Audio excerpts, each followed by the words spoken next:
जब तक एक भी हिंदू बचा हुआ है तब तक उनको प्रॉब्लम है। उनको तब तक लगातार जिहाद करने के लिए कहा गया है। याद रखो, यदि आज नहीं जागे तो कोई हमारे बचाने वाला नहीं है। एकदम सही कह रही आंटी।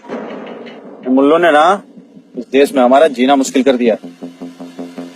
अगर अब भी हम नहीं जागे ना तो साले हमारा जीना आराम कर देंगे इस देश में। सही कह रहे हैं भैया आप। खून तुम्हारा भी बहुत खोलता है। अब खून खोलने से कुछ नहीं होगा। अब टाइम हथियार उठाने का आ गया है। भैया अभी उन्हीं लोग के साथ में घूम रहा है आजकल। नहीं भैया जी, बस वो ऐसे ही दोस्त है हमारा। दोस्त तो कुछ नहीं होता है। साले हमारे दोस्त न थे और न कभी होंगे। हमारी धर्म रक्षक सेना कार्यालय पाया करो।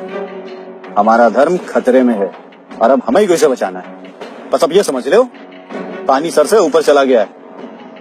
हिंदुस्तान में हिंदू और मुसलमान न कभी साथ थे और न कभी रहेंगे। हिंदुस्तान सिर्फ हिंदुओं का। समझा कि नहीं समझा? जी भैया जी। भारत का नाम सुना है कभी?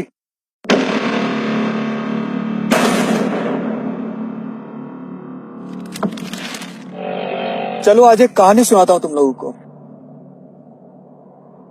भारत की कहानी। सन 1857 में जब अंग्रेजों ने गुलामी का जंजीर हम पे कसना शुरू कर दिया था, तब दो दोस्त हुआ करते थे। एक का नाम था पंडित रामचरण दास और एक आमिर अली। एक हिंदू, एक मुसलमान। एक पंडित, एक मौलाना। इन दोनों ने साथ मिलकर अंग्रेजों के खिलाफ अपनी आवाज बुलंद की थी।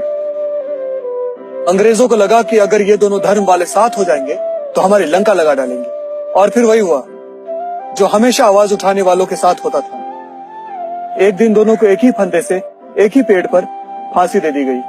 अंग्रेजों ने दोनों को साथ तो मार दिया और प्रण किया कि दोनों धर्म वालों को कभी साथ जीने नहीं देंगे। और तब से शुरू हुआ दोनों धर्म को बांटने का कारोबार।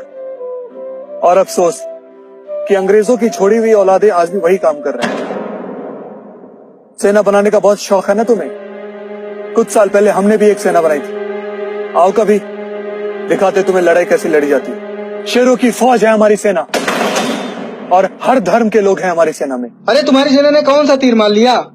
अभी तक तो अपनी सेना का नाम भी नहीं बताए। नाम तुम क्या पूरी दुनिया जानती है। Indian army. आप आर्मी से? Captain Javed Khan from Indian army.